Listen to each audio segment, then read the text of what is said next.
Live once again. Social CMA. Late night stream. Let's talk. We can have a conversation. Now that we had a day of reflection after the devastating loss of Nina Turner. Well, I want to ask you guys, and what we're gonna talk about She lost her race. is why she lost. There's a lot of people that are in their feelings right now, because I'm being brutally honest. We are being led off the cliff by the professional progressive class who refuse to learn their lesson. They refuse to learn their lesson. We're going to break that down here soon. I'm going to explain in great detail what I mean by that. But you guys realize Nina Turner just lost the same exact way that Bernie Sanders did, right? The same exact way. When will these people learn? But tonight, let me tweet the link out. Let me know when you guys are here. Oh yeah, I haven't tweet the YouTube link out yet. But yeah, I mean, on my stream, on my channel, I want to hear from you guys as well. But yeah, Nina lost. It was a massive, massive disappointment. Massive disappointment. The way you said that, I thought you meant she died at first. Oh no. That's why I reacted like that. How you doing, Drift? Radical leftist agenda. Thank you. Once again, we join in. We are live.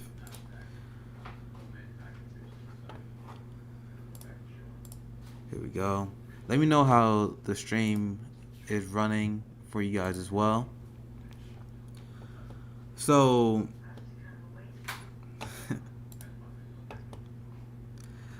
I accurately pointed out last night, and I'm glad this tweet made the rounds. A lot of people seem to agree with me, but also a lot of people who was upset because I just told the objective truth. I told you I made this prediction on Fred Hampton Leftist weeks ago. Now, I thought Nina was going to win, but I said if Nina Turner doesn't win, it's the fall of the squad. Straight up. It's the fall of Bernie, the squad, for killing the enthusiasm for electoral politics because they didn't feel the need to represent us. So what everyone is accurately pointing out, which is a very basic surface level understanding of politics, because we already knew this was going to happen. They would say, oh, well, Nina Turner was overran with a ton of dark money, a ton of Republican money. She was attacked by the Israeli lobby because she believed that the Palestinian people should be free. And at no point in my analysis did I ever discount how important that is. At no point of my criticisms of the progressives failing to win this race, which was easily winnable, which honestly she choked the lead away, I took that into account already. Hey Jackie, how you doing? Friend of the show. We got a few people rolling in now. Make sure you guys say hi. I'm glad the stream is running well. But you guys realize they are using that as an excuse when that is not any longer a valid excuse.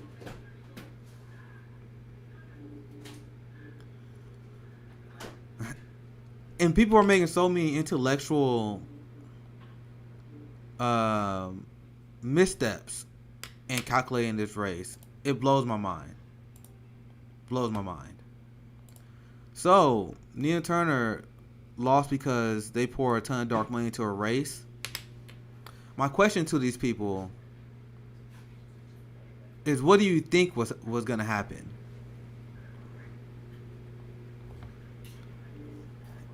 You said it's low in a bit, QKR. Oh damn! I should have. I know what I do.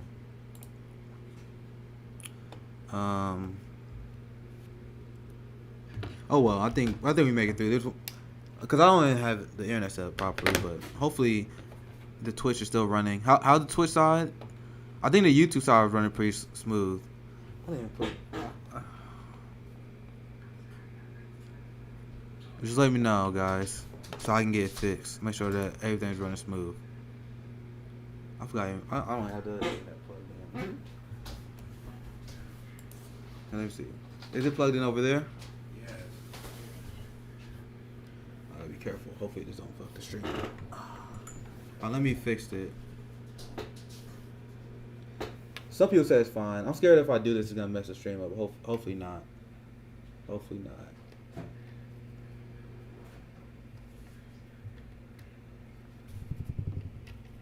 Okay. Can't find it.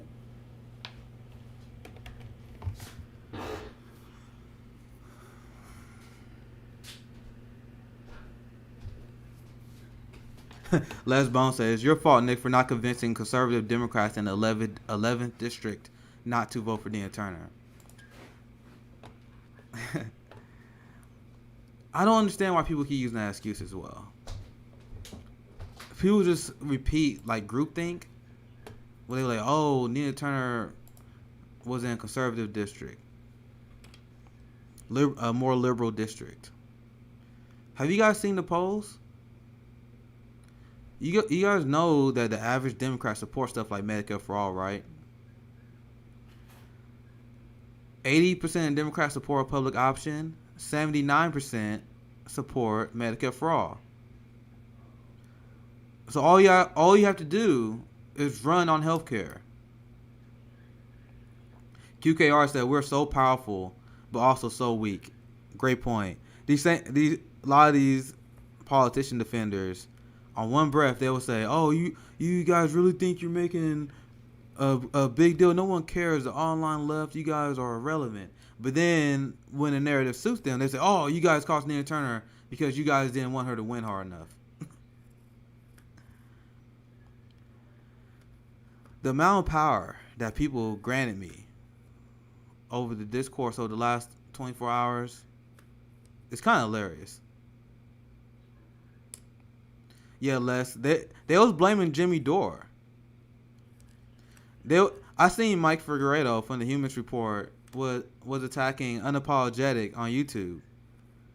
It's like Unapologetic is amazing, but Nina Turner has what? I'm doing the math in my head. 30 times more followers than him.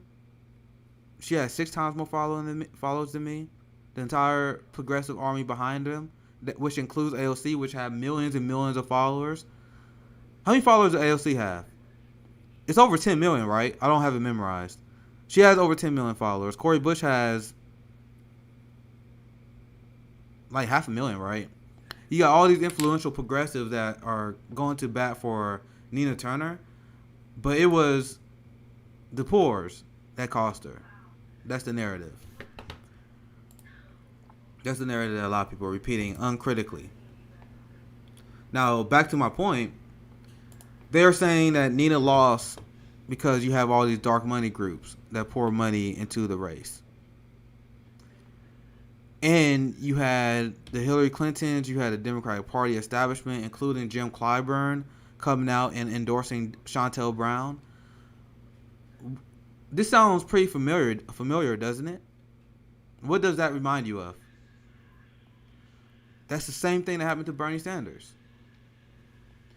And people are bringing up this money as if they did not see that coming. How do you not see that coming? So the reason why we're doing the stream, obviously the name is Why Did Nina Turner Lose? Because we are having that conversation. I want to talk to you guys and discuss strategies on how we can overcome this stuff. Because the professional managerial left they are so busy pointing fingers, and it's clear to me they are going to learn nothing from this loss once again. Because Nina lost with the establishment using the same exact playbook they used against Bernie Sanders. How do you not predict the fact that they're going to have a ton of dark money running? You know why they didn't predict that? Because Nina Turner hired Jeff Weaver. Jeff Weaver. The guy who, while he was running Bernie Sanders' campaign, he had his future career prospects in mind. They didn't want to go scorched earth against Joe Biden. They are the ones who, despite what Jordan Sheraton was telling them, they should have made a giant national media publicity by suing the DNC after Iowa, because we literally do not lose from doing that. If we sue the DNC because we had a legitimate claim with the shadow app and a lot of the shady stuff happened at Iowa caucus, Pete Buttigieg doesn't steal his momentum, because now people are like, oh, did Bernie win? The media is forced to cover. The media is forced to examine what happened in Iowa. But the Bernie campaign did not do that. They didn't do that because they told Jordan Sheraton that they didn't want to seem like spoiled losers. Huh? Huh? You mean bringing up legitimate concerns about an election that will only give publicity to your campaign and jab at Pete Buttigieg? So then Pete Buttigieg and the mainstream media lied about the Iowa results, which the Bernie Sanders campaign let happen. And then Pete Buttigieg stole a lot of support from Bernie in New Hampshire because of that. Where otherwise, a lot of these people in New Hampshire wouldn't have been viable because Pete jumped like 20 points after Iowa.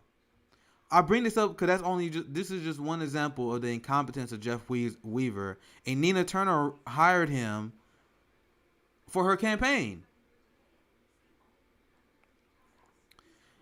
Then people got mad at leftists for calling it out. And we called it out how the fuck are you going to hire Jeff Weaver? And he led her off a cliff. He led his campaign off a cliff once again.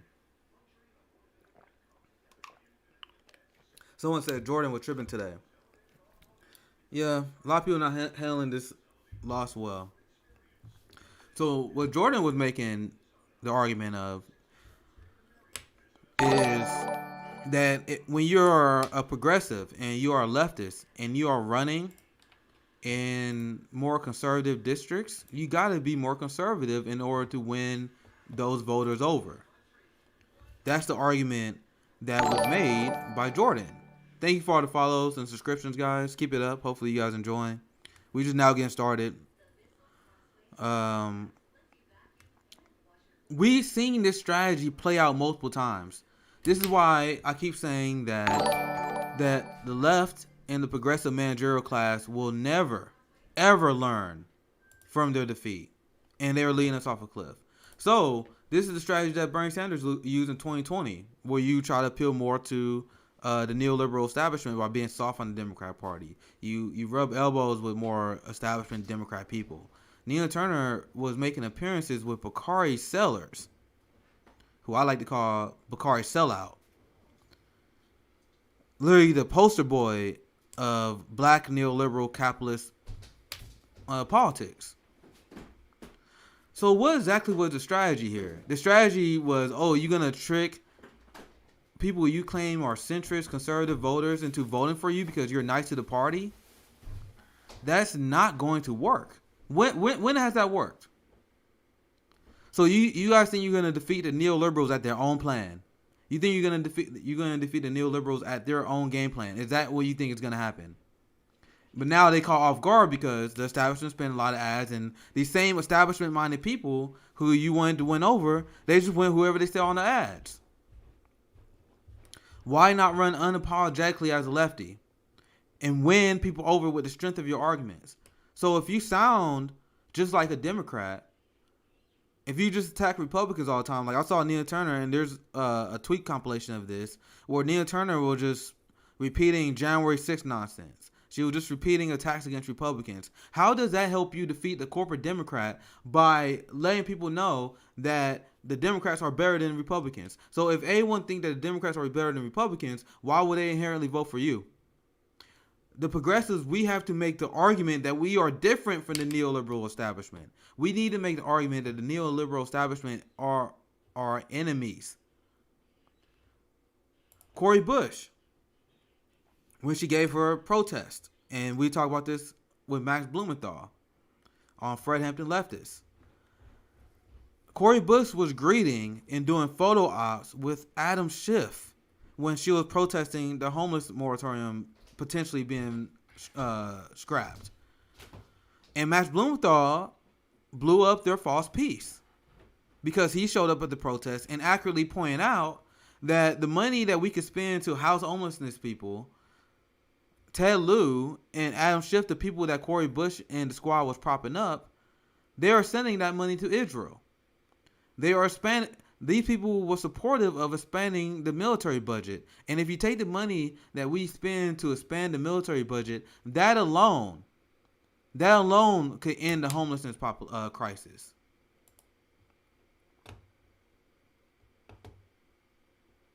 But instead of calling that out, she did a photo op with them and made them look good. So my question to the people who have the strategy of taking over the Democratic Party, how are you going to be effective at taking over the Democratic Party when you are not making an argument that the neoliberal Democrats that you want to oppose are no different from Republicans? Because they aren't. They expanded ICE. They gave the police more money. They gave Israel a weapons deal. They are bombing Africa. They are against a minimum wage increase. So you got to make the substantive arguments that the neoliberal Democrats are implementing the same policies that the Republicans are. And their resistance to the Republican Party is nothing but lip service. So then the people who want to defeat the Republican Party, they will see that. And William says he does make the argument, especially to conservatives. The squad's unwillingness to make that argument is why they are so deeply unpopular with independents and Republicans. Because people are saying, oh, well, Bernie Sanders and AOC going to Nina's district actually didn't help them because they are seen as polarized figures. They're seen as polarized figures because they are seen by conservatives and other independents as just Democrats. Maybe because they are. Because they just see them repeating the same lazy, oh my God, Republican Party are bad. We must defeat Republicans. If we defeat the Republicans, things will get better. So if you're independent, you hear the talking points that Bernie Sanders, you hear the talking points from AOC saying that, hey, Republican bad, Democrats good. So they just see you as another partisan puppet. This is exactly why Bernie Sanders got less support this time around than he did in 2016. Bernie Sanders had a very large amount of independents who didn't like the two-party duopoly, who, if you look at the polls, did not show up for him.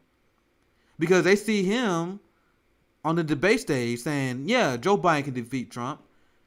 Donald Trump is an existential threat to humanity. Meanwhile, Joe Biden Democratic Party is doing nothing to combat climate change. None Joe Biden climate change milquetoast promises he made during the election, they are even implementing in the infrastructure bill. They completely abandoned their climate promises, which already wasn't enough. He's a fracker.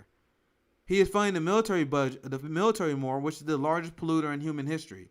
But the progressives were making the argument that if you vote for Joe Biden, you are voting to fight climate crisis. How does that make sense? You guys need to make the argument, if you vote for the neoliberals, the climate crisis will get worse. But instead, they will say, we got to vote for Democrats for the climate crisis. How does that make it so you can defeat these people later? Social Democrats, I see them get mad at me because they're like, why are you spending all your time helping by attacking Democrats instead of attacking Republicans? And my response is, I don't even agree with your strategy of taking over the Democratic Party. I don't agree.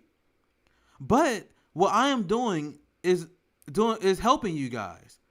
Because when I am telling people that Joe Biden and Jim Crow Joe has done more damage to the black community than anyone else, that will only help your chance to primary Chantel Brown if you guys repeat that same talking point. Because Chantel Brown won her race by butting up to Joe Biden. So we need to peel away black support from the Democratic Party instead of pretending that we're fighting white supremacy by supporting Joe Biden. That's what the progressives did. So progressives that gave Democrats the political capital to say they are the ones who are fighting white supremacy. So now you have black voters who are like, oh, I guess we go by default. Bill Bradley said Jimmy Dore reaches people on the right and the synthetic left bashes him for it, showing they have no understanding of class struggle. I don't know about you guys, but I remember clearly when I was canvassing for Bernie Sanders, when we was advocating for the Bernie Sanders campaign. Do you guys remember how we used to brag about how Republicans supported Medicare for all? Do you guys remember that? We used to literally brag about that. And we used that as a show that our message had bipartisan support and we can build coalitions to get stuff done. That was the message that I was telling people when I was canvassing. That was the message that would come out of the Bernie Sanders campaign. This is what we promoted, that we had bipartisan support for our policies despite the mainstream media propaganda. We went from bragging about the fact that we have conservatives that support Medicare for all. We went from that. Now we're like, how dare you guys trying to appeal Republican support for Medicare for all? You guys trying to start a red-brown alliance. I thought the goal was to win over conservatives, right? The people who was attacking Medicare for all are like, oh, they got conservatives speaking. I thought this was the point. You notice how these people are 100% tribal and they don't care about winning? It's all about tribalism to them. Let's get some more points and we can discuss why how Nina lost. And once again, that's kind of the theme of the stream. I want to hear from you guys. Do you guys agree with my assessment on why Nina Turner lost? Why do you guys personally think Nina lost? Because I see a ton of excuses but no self-reflection from the left. Oh my God, look at all the dark money coming in to beat Nina Turner. We knew that was gonna happen. Are you guys telling me that you did not predict dark money was gonna come in? And by the way, they are going to do that to every single person that challenges the neoliberal establishment from now on. From now on, that's the only thing they're going to do is do the same strategy because they figure out how to defeat us electorally. They figure out the blueprint. The blueprint to defeat us electorally is fucking blast a ton of PAC money in the area, then form the centrist Voltron, where you have Jim Clyburn come out, you have all these centrists come out and endorse against the progressive. So when AOC was elected, when Ilhan Omar was elected, when Rashida Tlaib was elected, when the squad was elected, they was elected because we caught the neoliberal establishment with their pants down. They honestly didn't see it coming. The idea of AOC defeating Joe Crowley, there is literally no way the establishment saw that coming. No way. So then after we won those elections, especially once we got our wins in 2020 with Mondaire Jones and Jamal Bowman and Cori Bush, they saw what worked in the Bernie campaign in 2020. The coalescing of centrists and the absolute bombardment of ads the week of the election. And Nina Turner campaign fell for that again. No adjustments made. You guys caught with your pants on your waist, not knowing they was going to do that. Because the establishment, the liberal groupthink, they legitimately believed that first. Like, I really believe they legitimately believe that you cannot win running on socialist policies. You can't win sound like a radical. They literally believe that they laughed at the concept of the Justice Democrats. They didn't see the Justice Democrats as a threat at all, because they're not now.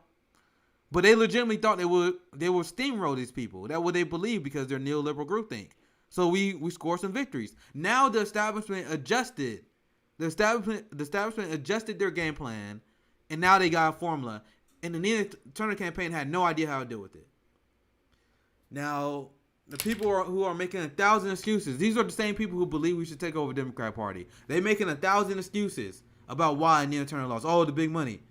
You guys realize Nina Turner is the biggest name. Nina Turner is the biggest name outside of Bernie Sanders himself that is not elected. Well, I should say outside of anyone in the squad. And honestly, amongst the squad, the only people I think is bigger than Nina Turner or would have been maybe Ilhan and AOC. Rashida Tlaib is not even as popular as Nina Turner, right? Nina Turner is as big of a name as you can get, and she lost to this strategy. She lost to the strategy of the Forum Voltron, centrist coalescing, and the dark money pouring in the race. So if Nina Turner, with her massive name recognition and the fact that she had local contacts in Ohio in the 11th district, she had a lot of local politicians coming out to endorse her, which a lot of progressive candidates won't have. The fact that she lost, what chances do we have winning and moving forward in the Democratic Party? That's my question to you guys. What chances do we have if Nina Turner can't get it done? You guys think that we're going to take over the Democratic Party? If we can't even win with Nina Turner? How long is that project going to take? 15, 20 years? AOC even saying, like, yeah, it may take 20, 30 years to get Medicare Fraud. Do the math. Do 68,000 times 20. I'm not going to do it. I'm asking rhetorically. That's how many lives you guys are willing to sacrifice before we get our plan. Because you are too scared to shut shit down. You are too scared to say we are not supporting the Democratic Party anymore. You guys are so scared of the unknown, you guys are willing to sacrifice that many lives. Just so you can protect the career of the squad.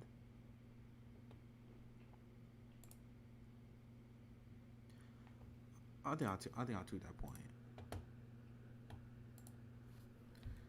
I'm gonna let people know Nina Turner is the biggest name not elected in progressive politics. If she can't overcome dark money funneling against her and the centrist coalescing. Oh, you gotta sound that word out. Coalescing. Oh, spell check. Coalescing against her. Who the fuck will? This strategy of taking over the Democratic Party makes no sense.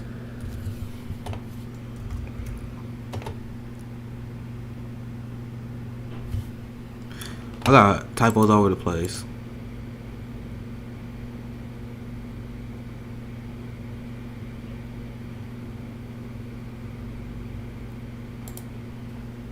All right, let me get some comments before I go into another rant. I'm not ignoring the comments. I just gotta make sure I focus. Just for hold on, let me make sure I can fix this.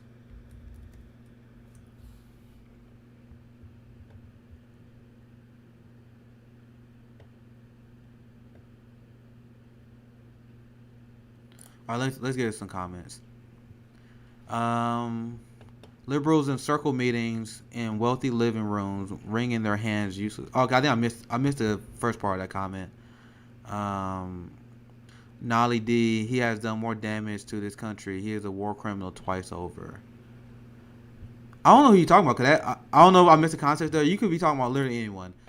I think we should bash Obama. This is Obama's birthday, right? Bashing Obama on his birthday.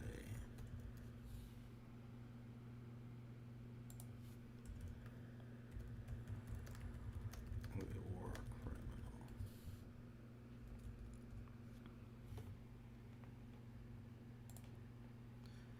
But you guys see that Dick Cheney? You guys see the Dick Cheney's coming out? I saw that earlier today. He's like, oh my God, I can't believe the Republican Party. The Republican Party is unrecognizable. Bro, you had a torture program. Like, you have the moral high ground over nobody. Here, I'm trying to find it now. You guys see this? I'm glad that people agree with me here. You see? Liz Cheney says her father is deeply troubled about the state of the Republican Party. Oh my God. That is hilarious. And I point out that Dick Cheney has the moral high ground over absolutely no one in the history of the human race. Who's done more damage in the history of the human race than Dick Cheney?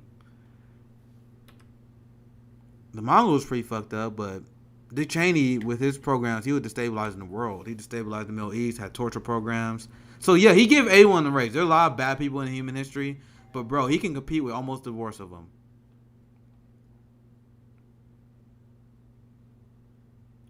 I guess I should get some comments. I saw this story. I thought it was fucking funny. That's hilarious. Let me get some comments. Nolly said it. She was talking about Biden. Yeah. Joe Biden is the 11th term of Ronald Reagan. The establishment did a great job normalizing war criminals and making them acceptable. I was on Bitch with Misty today, and apparently they had Anthony Blinken on Sesame Street, which is straight up depressing.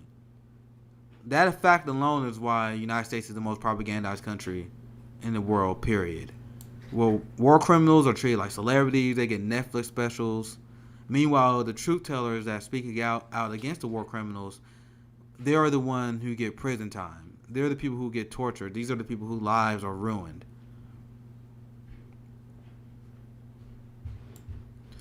Let's see.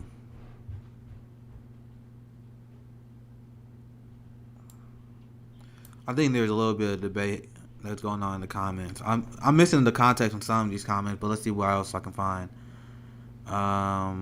Daniel said she lost because she ran as a Dem. I just think she had bad strategy. I don't think running, and I like the People's Party. I'm a supporter of the third party, but I don't think her running as a third party would have helped her win. I'll just be honest. I just don't think it would help her win. She just had a very bad strategy. She should have ran as a People Party. Why not? But I don't think it would have helped her. It's about building a movement outside the Democrat Party. It may take a few runs. But I see a vision of us having two very strong left-wing parties that work together, whether it be the Green Party or the People Party. I see them filling coalitions together to actually fund mutual aid efforts, to actually advance direct action, being in a community, and then as you run candidates and actually be in a community doing direct action, then you get the recognition, then you can start chipping away at giant election wins like that. But having someone like Nina running the People's Party would be tremendous for the party itself, even if she doesn't win, because that puts eyes on that party, and we need big names in order to get a party off the ground like that. So it's worthwhile for her to run as a People Party, but it wouldn't have helped her win. It would just probably been the best option for us in the long run. In the long run, we probably benefit the most because we can start giving people alternatives to the Democratic Party. Sorry, I'm missing some comments here. Let me try and get to them. I'm not reading. It seems like I like the fact that you guys are engaging amongst each other. That's actually the kind of community that we were trying to form here. I'm just trying to make sure I read the comments that I can actually have context behind. I missed some of the context behind these comments.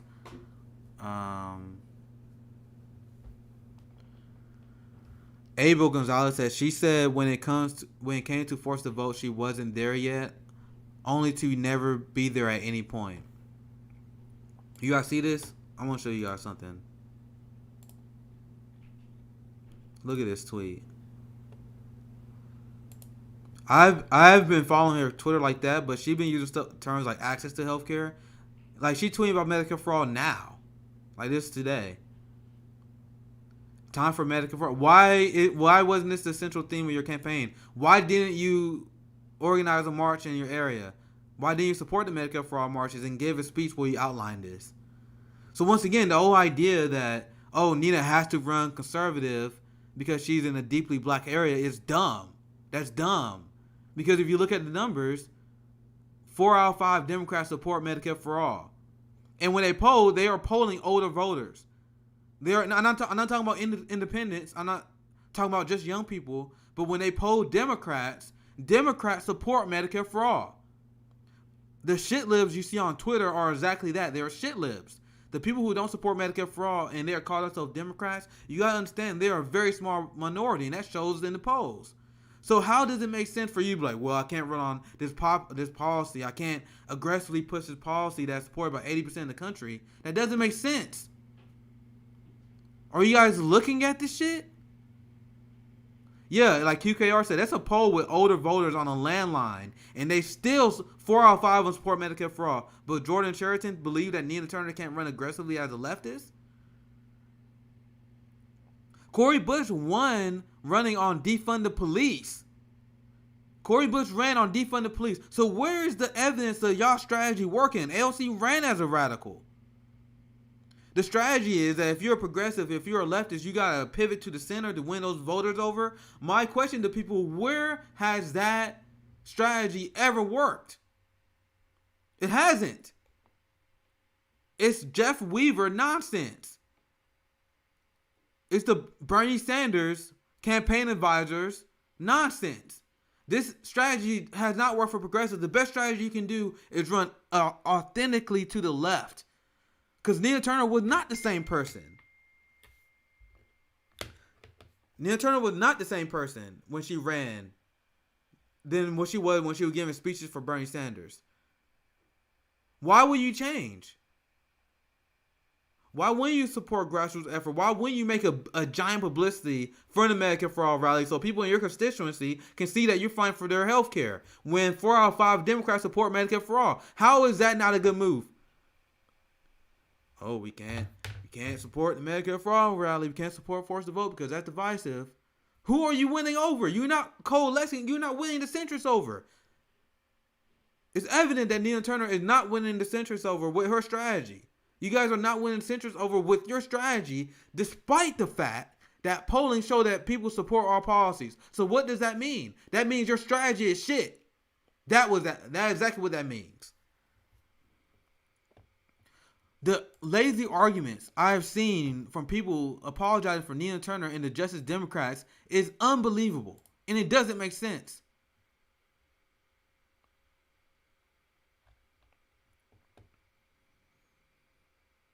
Yeah, OD Gaming, like you said, Jeff Weaver happened. Jeff Weaver gave him that dumbass fucking advice that, hey, you can win over centrist voters if you don't pretend to be a fucking leftist.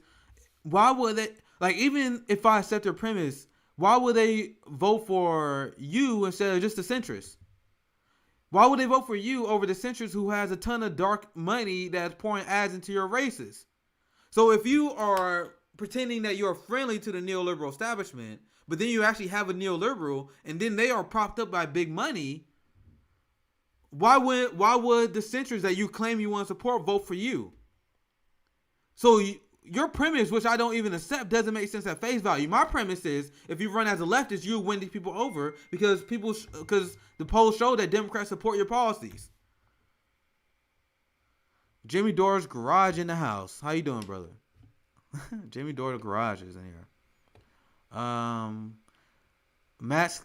Matchchi on Twitch. Thank you for this question. Keep it coming. We got like another 20 minutes on this stream, so keep the questions coming. What do you think of Kyle Kalinski's take on third parties? If you are familiar with this, Social Cinema, Kyle is more sympathetic to the Justice Democrats' plan, but I saw a video of him recently where his stance was he don't think third parties is the best way to affect change, and he is okay. It's fine if he has that opinion.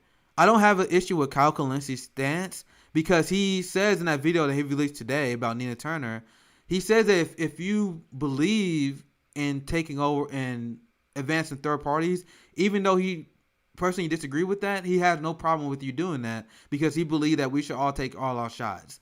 And that's very similar to my position. I'm not even that into electoral politics. I'm not even into the strategy of taking over the Democratic Party. But things are so dire right now. Things are so dire that I believe people should take all their shots. Whatever you think is the best path towards your liberation, I think you should take. So I can't be mad at Cal Coalescing because at least, even though he said he disagrees, he like, well, at least it makes sense. Now, on the substance of that, I'm like, I feel like we only benefit by propping up third parties. And you're only looking at it at an electoral guise. If we have strong third parties who hit 5% in federal funding so they can be more competitive, they can help spread messages and expand the Overton window the way people cannot in the Democratic Party. Apparently, if you're in the Democratic Party, you can't talk about Julian Assange. You can't talk about the Syria bombings. You can't actually call out U.S. imperialism. And apparently the squad is silent about ICE. So if you have a strong third party, you can have this third party that advocate for the issues, go into local community, work together, and help establish mutual aid networks. We had Occupy Congress. You can have the People's Party, you can have the Green Party working together to advance that goal. When we have people being evicted en masse, we can have the People's Party, we can have the Green Party working together to shut down the evictions. And based on the video that Casey, I'll show you guys this video. And this video is only possible due to massive organization. So if you're operating a third party, damn, I don't know if I can find it. There you go. Here it is. Because the thing that Cal is missing, Cal is only looking at third parties under the guise of electoral politics. Cal is looking at, all right, what are the chances of third parties winning? And that's his only analysis. My analysis is there's literally no reason why political parties can't engage in activities outside of electoralism. So we got a general strike that people are trying to put together this fall. The Democratic Party will never support the general strike. Ever, ever, ever. And I promise you, the squad is not going to support the general strike because those are the boundaries that the Democrats put on you. The Democrat put the boundary on you that you can't support a general strike. You can't support a Medicare Fraud march. You can't support forcing the vote. So if you actually had powerful, influential third parties who have federal funding because they hit 5%, they can help organize the general strikes. You guys see what I mean? If the third parties become powerful, if the third parties become strong, they can support general strikes. They can form the Marches for Medicare Fraud. And then as they do stuff like that, their support will increase because people will like, well, you got this new party that organizes mutual aid. This new party actually helped my family get fed. This new party is actually doing all this stuff to actually help people. That's the angle I think Kyle is missing on. But a lot of people are mad at Kyle, but I'm not mad at Kyle because he gave the caveat that he don't mind if people want to work for third parties. He just disagree with the strategy. I'm not going to get mad at every single person just because they disagree with the strategy. I'd rather talk to them. You know what is unacceptable? And these are the people I want to call out. And these are the people I want to focus on. I want to focus on the Emma Vigelands. I want to focus on the Sam Cedars. These are the people who call poor people the dumb left. These are the people who attack third parties. Look at this tweet by Emma that have been making the rounds. And I'm glad she got properly ratio for this. Like, who are the people that liking this? Like, these are people who are not our allies. So Emma says, the People's Party must be thrilled that Nina Turner lost. What a victory to see that McCarthyite imperialists go down. One step closer to Medicare Fraud. So you see what she's doing there? She is blaming the People's Party for Nina Turner losing, which makes no sense. This also ignores the fact that Nina Turner was supportive of the People's Party, and the People's Party was supportive of her. Nina Turner gave a speech at the People's Party convention. Did Emma Vigeland forget about that? Did Emma Vigeland forget about the fact that Dr. Cornel West was supportive of a People's Party, and then Dr. Cornel West came out in support of Nina Turner? It's funny how they call us the dumb left, but they don't operate on any facts whatsoever. This is just a pure emotional tweet. And this is what the majority report, this is what Sam Cedar, this is what the privileged left do. They cause division because they do nothing but punch down. Instead of blaming the Israel lobby and the dark money groups and Jeff Weaver for Nina Turner campaign loss, Emma Vigeland blames the People Party, who had literally zero influence on this race whatsoever. These are the people I'd be more upset about. Maybe, I don't know. I'm going to look at the comments. I haven't been looking at the chat when I went on this rant. I don't know if I missed anything else, but from what I've seen, I have not seen Coalescing go after the People's Party like this. And I have a lot of criticism of Cal, but that's not one of them. Now, this is the kind of stuff we need to call out. Emma Vigeland is class loyal as fuck. The Majority Report is class loyal as fuck. I call out the class loyal, privileged Western leftists. Sorry I missed on the chat, but when I go on my rants, I try not to get distracted too much. Let's see what I missed.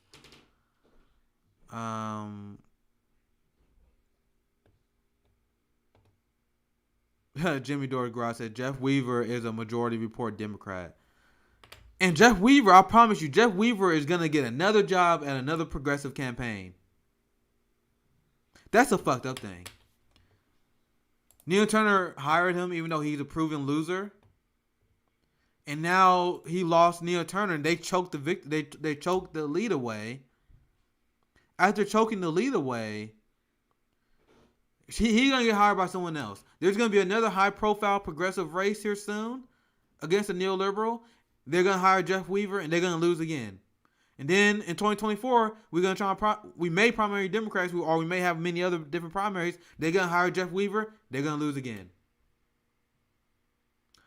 That's why I've been aggressively pushing back against the talking point that it's somehow the People's Party fault. It's somehow Jimmy Dore's fault. It's somehow my fault on Twitter for causing Nina Turner to win. Causing her to lose. Because if you do that, if you take that route, that means you are learning nothing from your defeats, and we will continue to lose.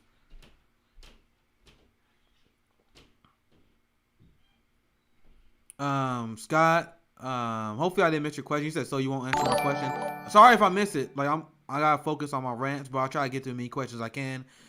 You're on the YouTube side. If you're on the YouTube side, the best way for me to see it is super chats. I don't care. Don't give me a big super chat amount. Send $2 and so I don't miss it. Because I don't want super chat support because YouTube rips us off. The best way to support us is through Patreon, Cash App. How is the left supposed to make them feel seen? How is stuff like Medicare Fraud not a message people will get? I don't know if you asked someone else in the chat or asking me that. But how is the left supposed to make them feel seen? How is stuff like Medicare Fraud not a message people will get? People do.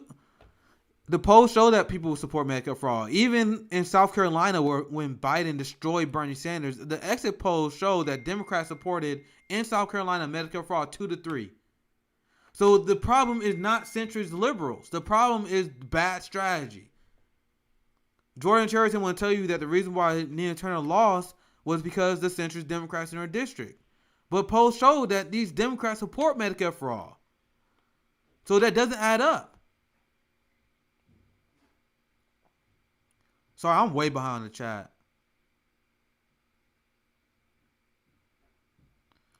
QKR said, from the Gravel Institute, 2 days ago, Biden announced that he will continue Trump's policy of blocking asylum seekers. The news has received almost no traction in the mainstream media. This is exactly what I warned you guys about Biden. People thought I was being over dramatic when I said, bro, if Joe Biden win, you're going to have a lot of these people go to sleep. And all the same crimes against humanity that was done under Trump will go unchallenged under Joe Biden. That's exactly what's happening. You guys understand that Joe Biden is funding ICE more than Trump did? He's funding the police more than Trump did? These same things that people used to care about, but then Biden took over, and now people don't care no more. That was the most predictable shit I've ever seen in my life. That was extremely predictable. But people thought I was being over dramatic when I said that was going to happen. Now it happened. Now a lot of activists are like, what? I can't believe Biden portrayed us like that. Be fucking serious, man.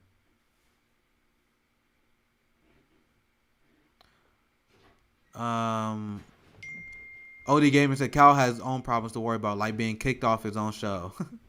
Access journalism is a motherfucker, isn't it?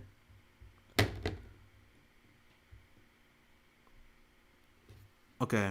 So actually, I think you guys are probably debating among yourselves, which is pretty cool.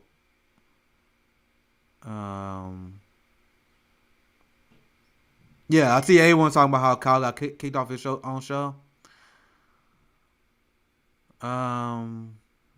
Thank you for the support and love, QKR. I think I got a super chat. Thank you for the super chat, Nolly. Big fan of the show. Big friend of the show, I mean. Friend of I guess you are a fan, but I consider Nolly, QKR, OD Gaming, Radical Leftist Agenda, Doris. You guys are friends of the show. Real comrades. Nolly said, have you seen the video called Buy Black Lives Matter? Can you link it? We can watch it. We have about 10 minutes left. I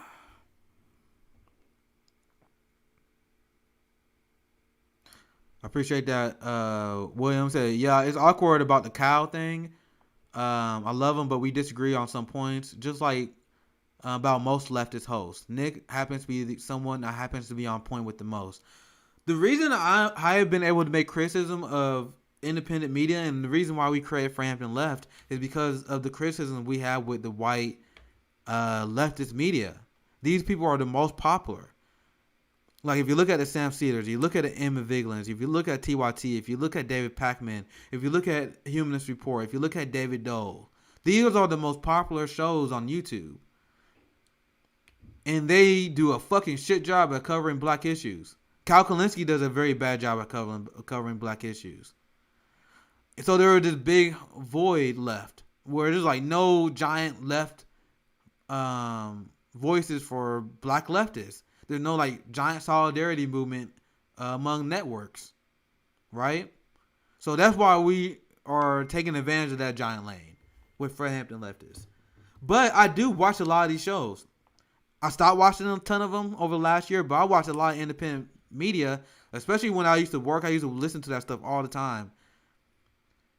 And there's some legitimate things I'll agree with these people and disagree with them about. But I think it's important to get a lot of different perspectives. The problem with the left is the only perspective that these people are getting is the perspective of white privileged leftists. Like these people that I just named, these people are millionaires. They make an obscene amount of money per year. And you guys are only getting the perspective of a white leftist who makes a ton of money. So there are some things they are going to get wrong. Yeah, Bill said calling us dumb simply exposes their elitism. You got a complete left with zero class analysis that don't see anything wrong with calling a bunch of poor working class people dumb. No class analysis. QKR asked me, what do you think about Fred Hampton Jr. effectively working on mutual aid and apparently away from electoral politics? That's why we are Fred Hampton leftists. Like, we call ourselves Fred Hampton leftists, and I've seen people get mad at us because they're like, oh my God, why are you so mean to politicians? What the fuck? Fred Hampton did not like politicians. Oh, you didn't want to help Nina Turner win? Bro, Fred Hampton was not involved in electoral politics. The fuck? Like, there's so many people on the left that had absolutely no idea what Fred Hampton stood for.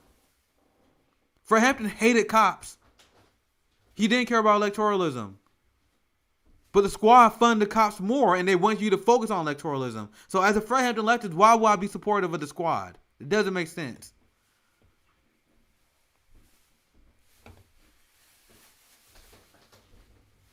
I'll just die. I'm looking for some more comments.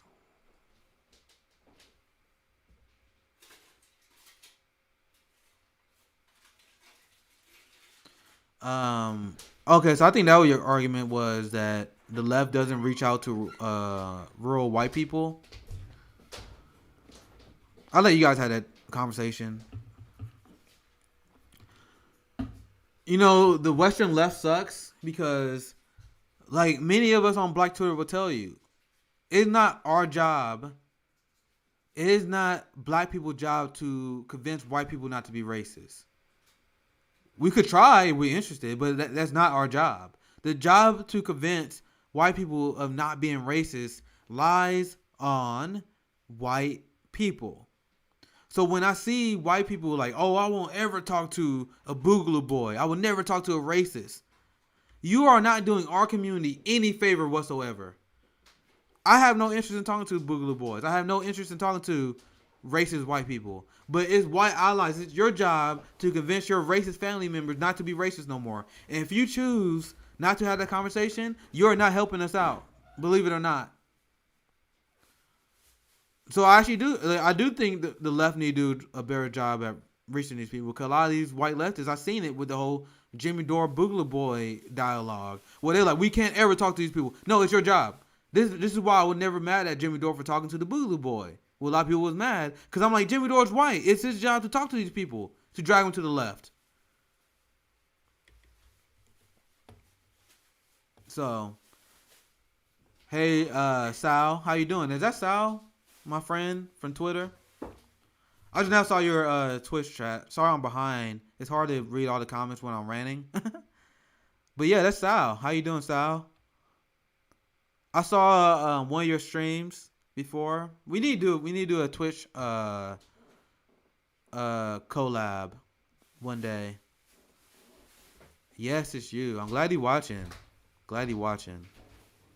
We gotta have fun on Twitch one day. See, that's why I like this channel. Like, we have Fred Hampton Leftist. Oh, yeah, by the way, Fred Hampton Leftist hit 7,000 subscribers today. Despite the massive amount of suppression of our channel, despite the algorithm doing us no favors, despite the fact that we refuse to do clickbait videos, we hit 7,000 subscribers. And that, to me, means a lot because we reached 7,000 subscribers talking about black issues, talking about shit that's not sexy. So I'm very happy about that. So now we're on the road to 10,000. I think I'm gonna start that program. We are on. You guys just now saw me come up with it just now. We're gonna. I think I gotta talk to my other FHO hosts, but we're gonna do a road to 10,000 subscribers. What's a fair deadline? I think we can. Yeah, we just now started this month. This is August 4th. I'm going to see if we can get a road to 10,000 subscribers by the end of the month. We gained like 4,000 subscribers one month. I think that was June. But that's because we had Jimmy Dore on. I'm not going to lie. The Jimmy Dore bump is real. Okay, so you found... Okay, Nolly sent me this video. We can wrap it up. I want to catch up on the comments and we can watch the video, and I think that'd be a good live tonight. The late night streams, I'll try to keep it to about an hour. So let's watch this.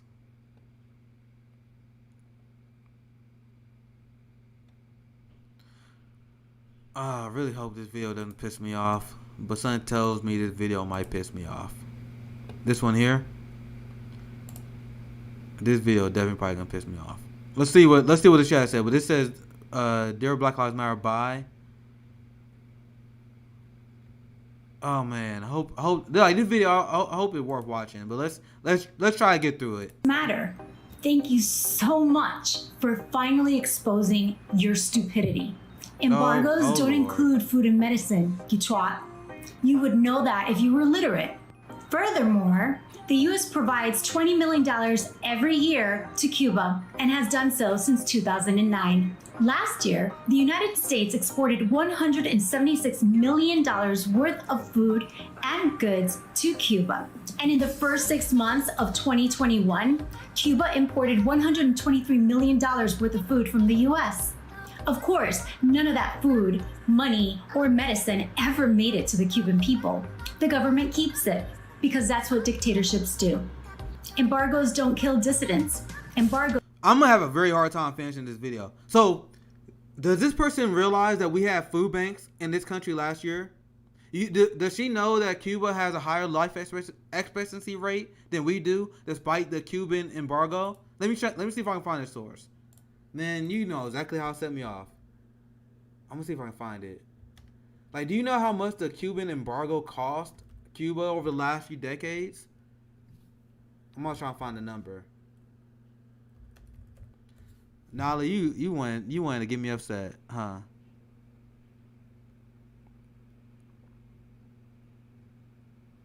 So I almost want to hear this part she said again, so I can accurately debunk this. Cuba imported $123 million worth of food from the U.S. Of course, food and goods to Cuba. And in the first 6 months of 2021, Cuba imported $123 million worth of food from the U.S. Of course, none of that food. $123 million. So, the embargo against Cuba cost $685 million per year. Right? So the numbers don't add up. You guys see what I'm saying? The Cuban embargo had cost them hundreds of billions of dollars ever since it's been implemented.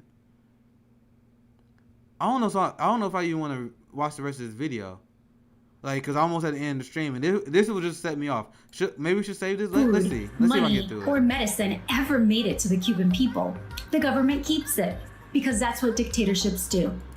That's what our government does. But our government literally funnels money to each other. Are you serious? Chantel Brown was just caught doing that. Oh my God. I wish I had a chance to talk to her. Yeah.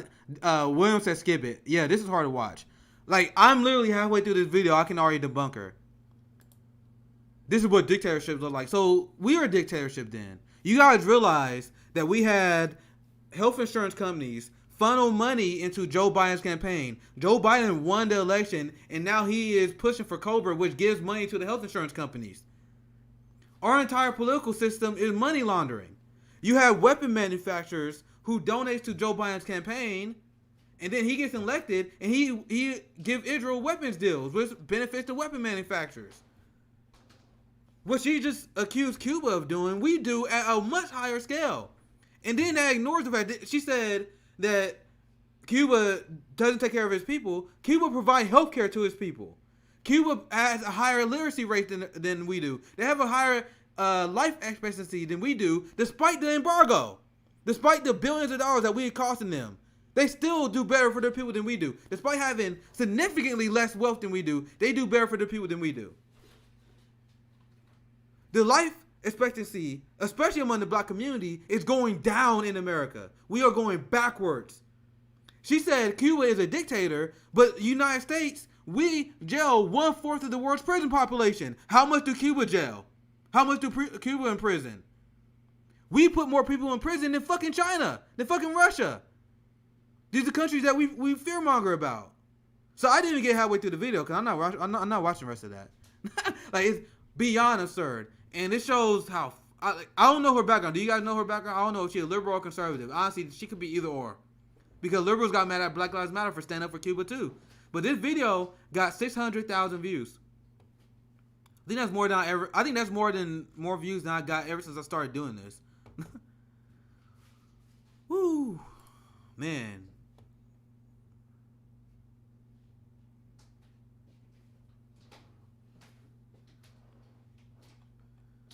Okay. So I'm not finishing that video. That video is horrendous. Now, I'm not even halfway through, and I already spotted multiple logical fallacies there.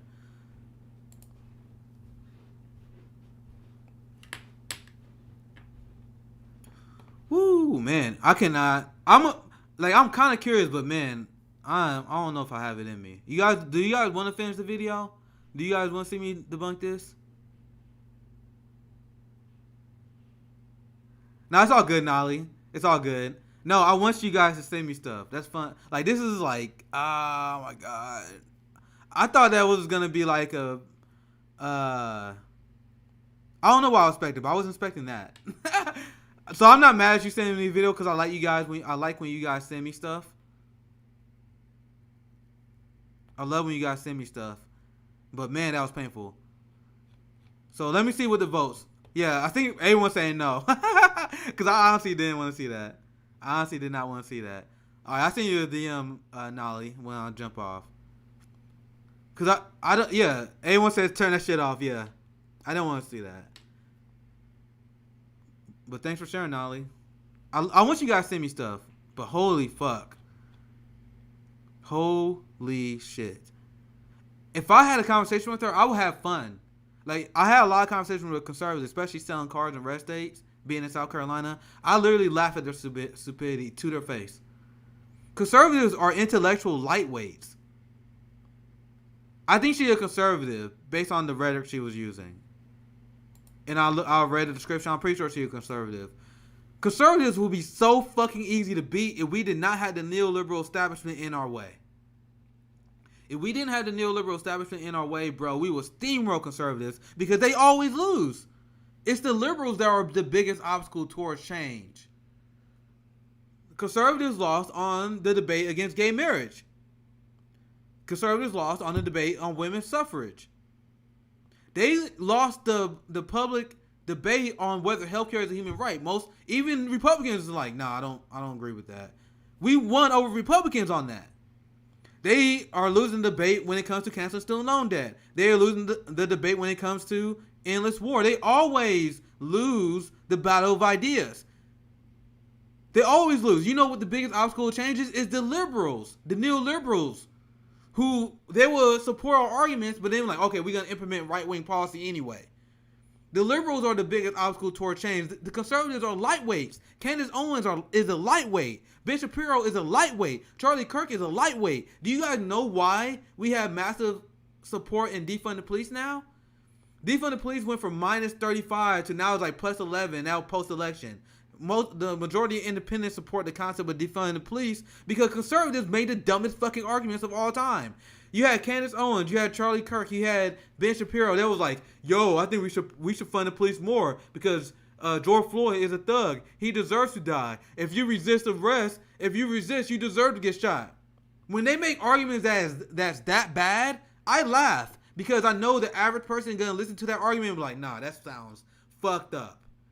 Their arguments were so bad, they flipped support to defund the police in a way I've never seen before. It's the liberals that get in our way. If the liberals got the fuck out of our way, we will destroy conservatives. I was looking forward to the battle against the Trump supporters. I had lines of attack for days against Trump supporters that I prepared thinking that Bernie Sanders was going to win. I am still sad that I didn't get a chance to have that fight. I'm not going to carry water for Joe Biden, though. The neoliberals, fuck that. Alright. My problem is I go on rants and now fall behind on the comments too much. So I end that little segment there. I'm not gonna get off until I address all the comments here. I don't know if that's even possible because I see a comment and then it sets me off and I go on like a 10-minute rant and then there's more comments that come. I see Sal. I'm gonna read a Sal comment. It's like they want U.S. intervention. I think I probably missed the first part of your comment there. But the idea, like this whole Cuban thing was definitely fucking an op, right? Because when you look at the Cuban protests, you'll see like American flags. And then there was people that were protesting the Cuban government. And then they was asked, they're like, all right, should we lift the embargo? They're like, no, I don't think we should lift the embargo. What? That doesn't make any sense. Why you got U.S. flags at this Cuban protest? So you guys saying you want America to get involved in this country? The country that we already brutalized for the last few decades? Now, my question to those people would, when has allowing the United States to get involved with the country, when has that worked well for a country? When has that worked well for their citizens? Abot said, Cuba sends soldiers to fight apartheid while Americans support apartheid. Exactly. Kevin said, I don't give a fucking Nia lost. I saw her response about forced to vote and it was pathetic. I'm not mourning her losing. I'll be honest with you guys. If I had to choose, I definitely want Nina Turner to defeat Chantel Brown. But I'm not going to cry over it because just like Margaret Kimberly said today on Twitter, it's like nothing would have changed. Like she even said that she was going to follow the Justice Democrat strategy. She even said on the Humanist Report that you're going to be disappointed with her if you're disappointed in the squad. So to me, it's not a big loss, especially considering that Nina can always run again. Nina losing is not that big of a loss. because nothing would have changed. Not one goddamn thing.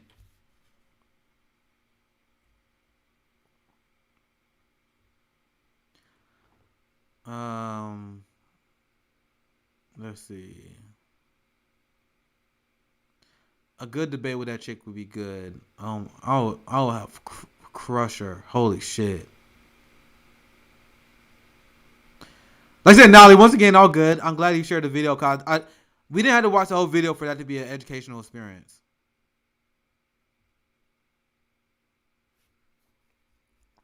Thank you, Sal.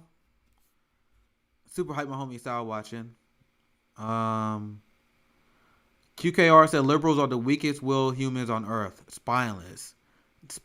They're sheep. Morally bankrupt. Soulless. Garbage. Piece of shit human beings. Period. Why do you hate liberals so much? Liberals are supportive of the police. Like, liberals have done more damage to the black community. Conservatives wish.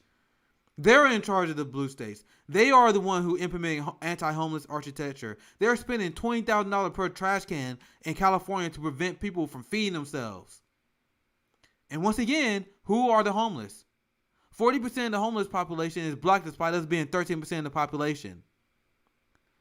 So liberals are anti-black. TYT is anti-black. Anna Consparian is anti-black. If you're anti-homeless, you're anti-black because we are the large percent of the homeless population. And this shit is happening in blue cities, and people still wonder why I don't fucking like liberals.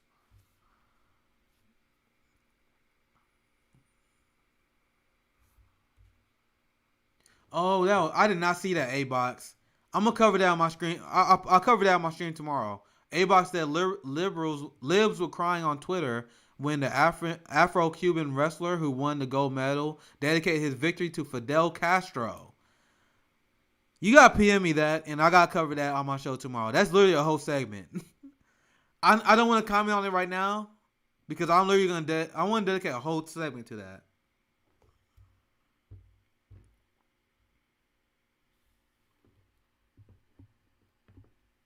I'm never gonna get caught up on the comments. I know it's gonna be impossible if my channel grow, but real socials read comments even if it's not a super chat. If you guys leave a super chat, that make a guarantee for me to see it. Cause as you guys see, I rant, and then sometimes I miss the comments. Cause I can only see so many comments before they disappear. So if I go on like a 10-minute rant and I miss your comment, I sincerely apologize. But it's tough. It's tough out here. William said conservatives want to own libs as much as the lefties. Oh, I read that wrong. Conservatives want to own libs as much as lefties, but lack the intellectual prowess to be effective. So you conservatives are lightweights, man. Like I live in the red state. I have fun talking to conservatives. I was canvassing for Bernie in full socialist gear, begging one of these conservatives to say something to me. One conservative got mad at me when I was in South Carolina. He like, you socialist piece of shit. Because I was in this white neighborhood canvassing for Bernie. And he was like, you're an un-American socialist piece of shit. And I'm like, bro, you say I'm un-American? You are willing to let your neighbor die because they don't have health care. And you think I'm un-American?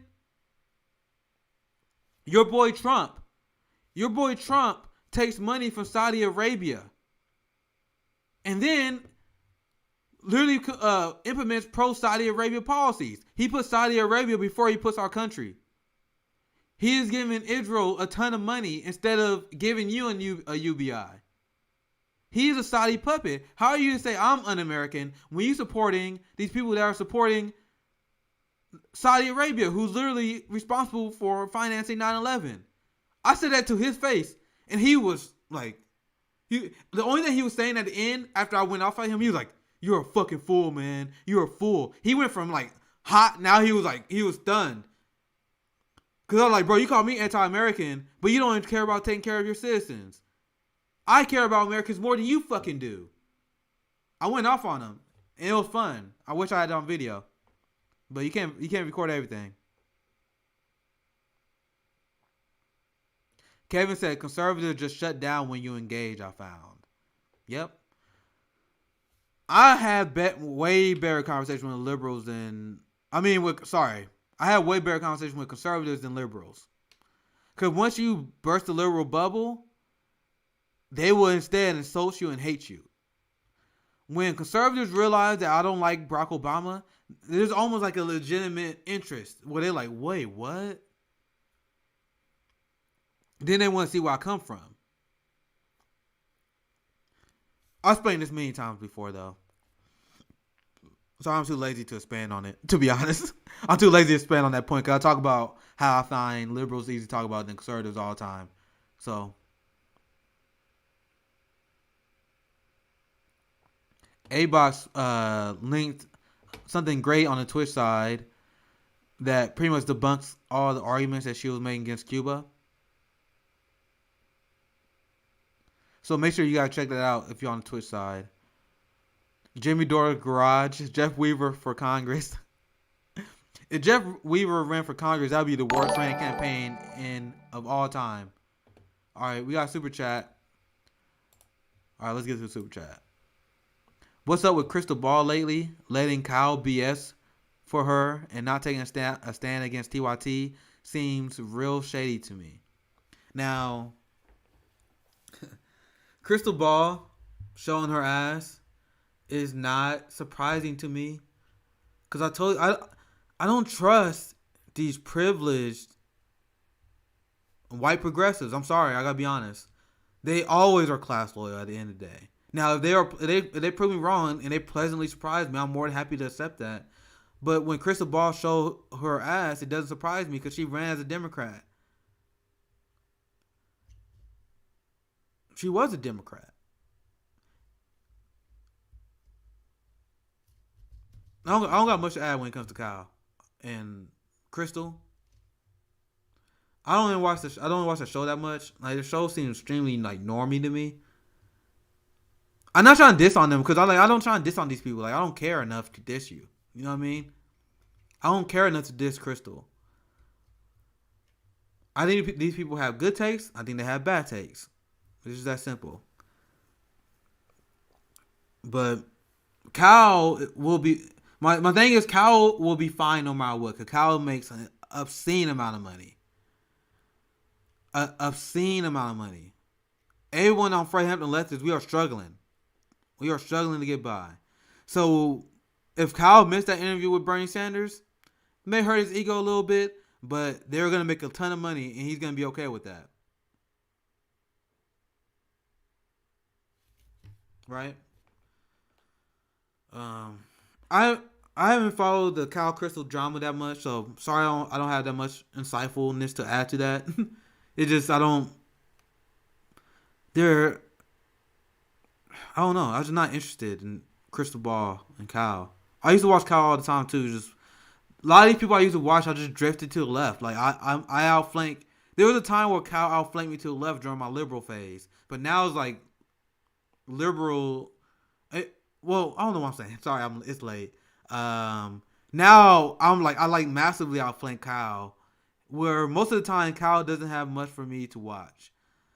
Now I do watch, like, whenever someone like him cover like a foreign policy incident or a class war incident I didn't get a chance to look into. But those videos are pretty rare because Kyle kind of just focuses on, hey, you see what Ben Shapiro said? Hey, you see what Dave Rubin said? You see a lot of people do it. If you watch Humanist Report, if you watch Rational National, and if you watch Kyle Coalescing, you're getting the same fucking breakdown. You are getting the same breakdown if you watch these shows. They want you to think that the biggest obstacle towards progress is what Charlie Kirk says, what Tucker Carlson said, what Ben Shapiro said. And I'm telling you, as a black person who is poor, who is struggling, and I talk to all my FHL co-hosts and they agree, I don't give a fuck what Dave Rubin says. I don't give a fuck what Ben Shapiro says. I don't give a fuck what Tucker Carlson said, because they are not the ones that are funding the police more. They're not the ones who are committing crimes against my community. So when I see them come out with these videos where they're just clickbaity shit, where they talk about right-wingers, that has literally no value to me. Like, what value does that have?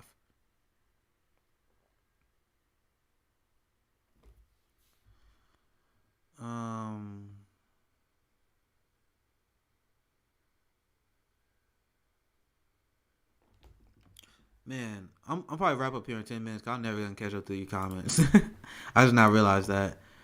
All right, let's see. What another super chat from Seth. Seth said Nina moves the Overton window left for the vast. For the vast? I think for I don't know what you mean. Nina moved the Overton window left for the vast. It's easier to move a lib to leftism than it is a nationalist. Appreciate your heart is needed in Missouri. Is it easier to move a lib to the left than a nationalist? Probably so. I told you guys, I personally had more success talking to either independent-minded people who don't care about politics, and even conservatives. When you talk to like the Elizabeth Warren fan, the Pete Buttigieg liberal, as a black guy, I am not moving these people at all.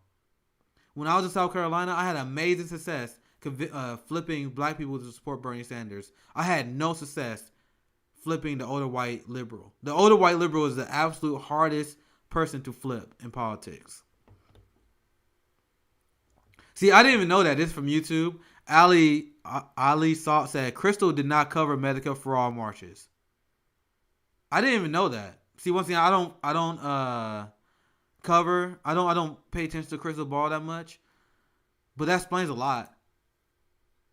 I mean, once again, I read that and I'm legitimately not surprised.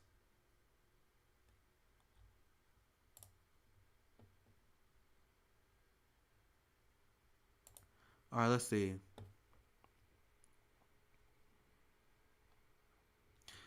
I'm trying to see if I can get through some of these comments. You guys are leaving. Great. I love our community. That's why I had to go back to my channel. Frampton Leftists is amazing. I love the community, Frampton Leftists, but I love just sitting here, especially late at night now. Like, I think I'm gonna make this a late night thing. Well, we just kind of talk. I did a 20-minute story where we talk about why Nina Turner lost, but I like having these conversations with you guys. Like, even Nolly sending me that video was super fun. I love seeing the shit you guys send. So this is like the community channel. And if you're enjoying the stream, I got my Patreon here, patreon.com/socialcinema. Please support the show. Like, once again, I'm not making a lot of money. Like, this is the only way I can continue to do this stuff. So I appreciate everyone for watching. What? Crystal is worth $44 million? No way. What? Is that real? Do you guys know? Eccentric Cast on YouTube said Crystal is worth $44 million. I knew she was rich, but I didn't know she was that rich. Holy shit.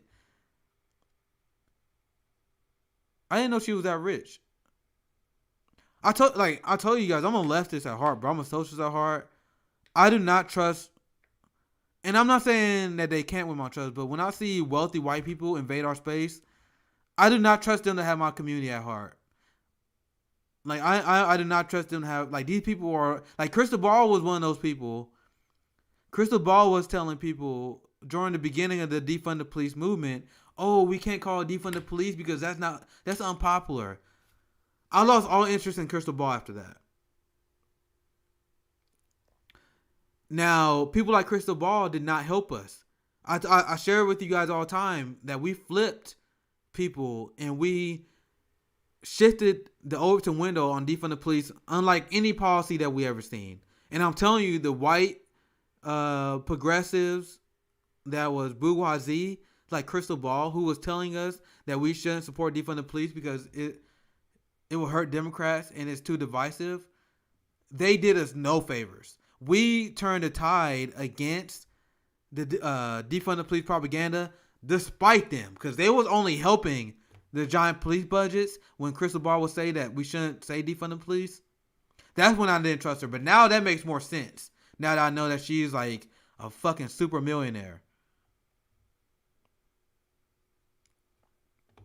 The real leftists were Black Panthers. Absolutely. That's why we are Fred Hampton leftists. We are Marxist-Leninists.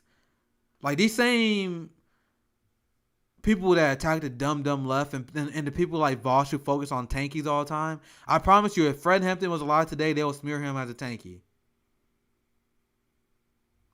Yeah, QKR said Richard Medhurst and Lee Camp are great. Rania is really good too. I like Rania. Pretty much anyone from the Gray Zone.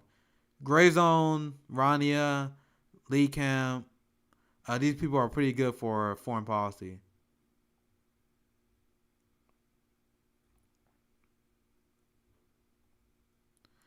Yeah, sorry, Sal. I'm super late. What? Sal, hold up. You actually that makes sense. Like now that she had like Crystal has the biggest political podcast in America, right? Sal said Crystal Ball earns 3.5 million a year. What? But now that I'm in the game, like when I see how much views that Breaking Points get, and they got massive Patreon, they get a ton of fucking ad revenue through podcasts. Like it makes sense. The left movement is very top heavy. Like the leftists, they don't support poor people of color like me who are citizen journalists. They rather give Crystal Ball, who's a millionaire, they rather give her money. The Bad Faith podcast makes what, like $30,000 a month on Patreon. The left gives them, the rich get richer. Isn't that funny? Jimmy Dore makes a ton of money, but he gets fucking shit ton of super chats every damn day. But I'm not complaining. That's how it is. That's how it is. Meanwhile, Fred and leftists, we're struggling. Very interesting how that works, right? Very interesting that the left movement is making these other people richer instead of supporting poor citizen journalists. I'm not complaining. I just think it's very interesting.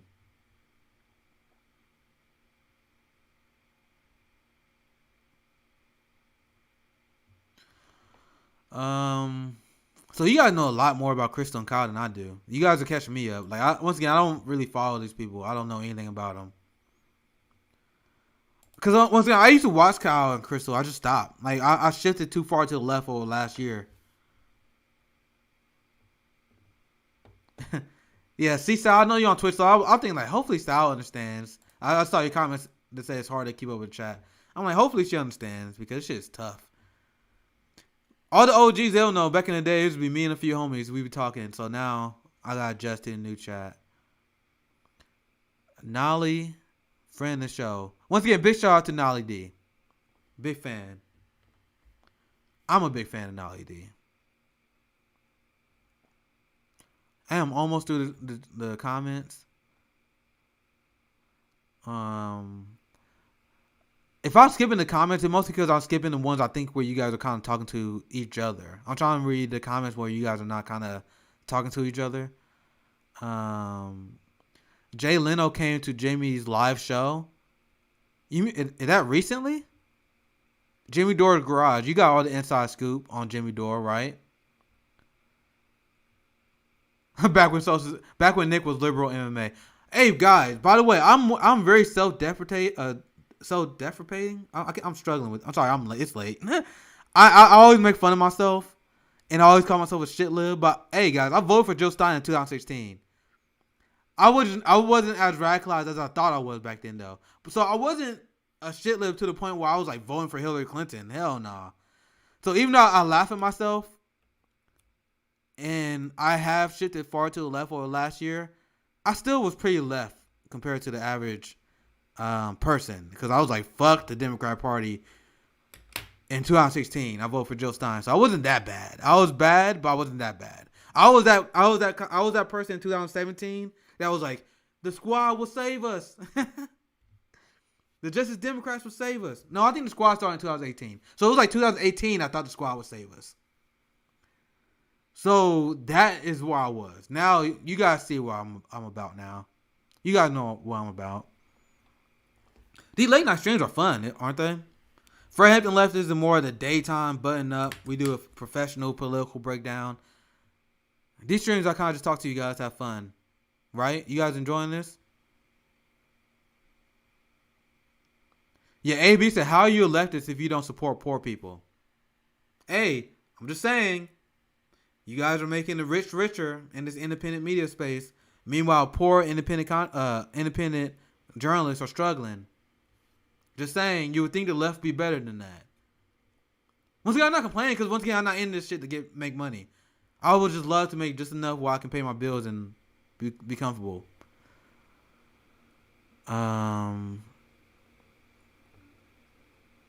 Someone said I watch Secular Talk, but I don't watch the Combined Show. I think there's nothing wrong. Like, even if I have criticism of these people, there's literally nothing wrong with just watching these people just to see where they came from, just to see their point of view. I'll watch videos from people I disagree with, just to see if I can debunk them in my head. Like, I was watching the Charlie Kirk Voss debate, literally just out of pure morbid curiosity. It was literally just morbid curiosity, because I'm like, all right, I want to hear what they say and well, I can debate it. And I had this viral tweet where I called out Voss, because he literally was saying in his debate with Charlie Kirk, here's the tweet. And the thing is, I was on point. Like, the Voss fans didn't even swarm me like I thought they would. Because if you look, like, a lot of people saw this tweet. I know for a goddamn fact, Voss saw this tweet. Here, I'll take my camera away. See, 245,000 impressions. So Voss sees everything I says, because I seen him respond on his stream about me before. Voss definitely saw this, and that makes me super happy. Because I saw him, he was scrolling his own trending tab. So I was watching the Voss debate, and I just so happened to stumble upon this. Where he said, he was on to Charlie Kirk, and Charlie Kirk pushed him on reparations. And Voss conceded and was like, yeah, I don't think reparations should be based on race. I think it should be spread on class divide. What the fuck? What? Bro, and I point out here, reparations is a debt owed, bro.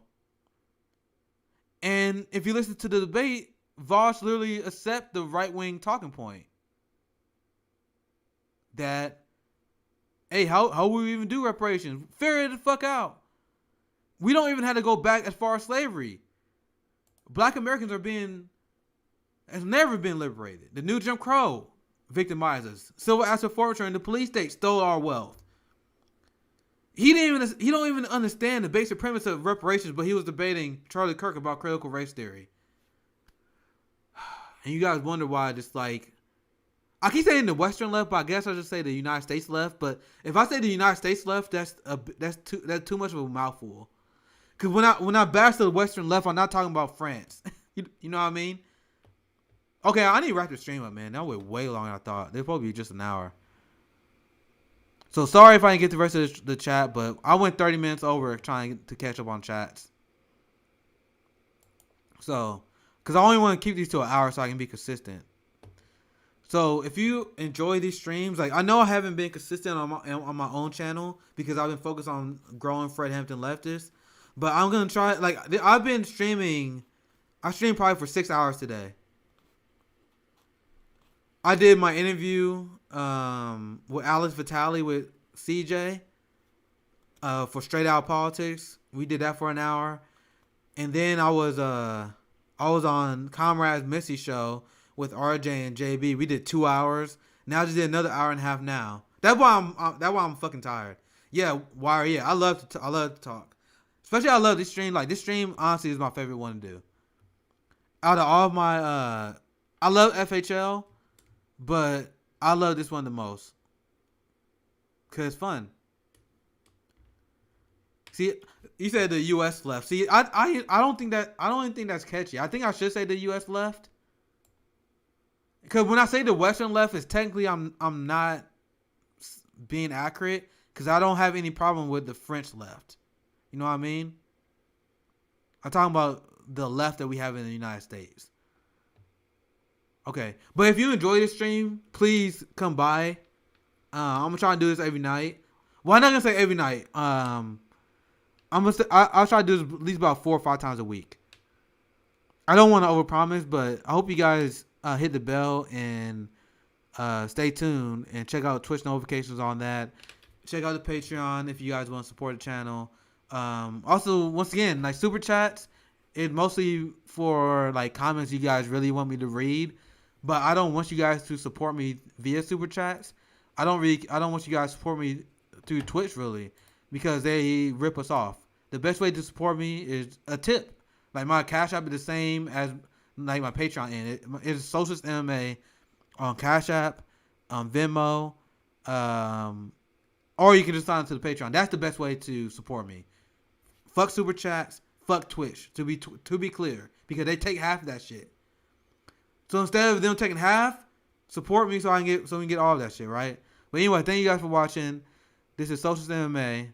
Sorry if I didn't get to the rest of the chats, But I will be back tomorrow, and we can do it then. Sign off. Take care, guys.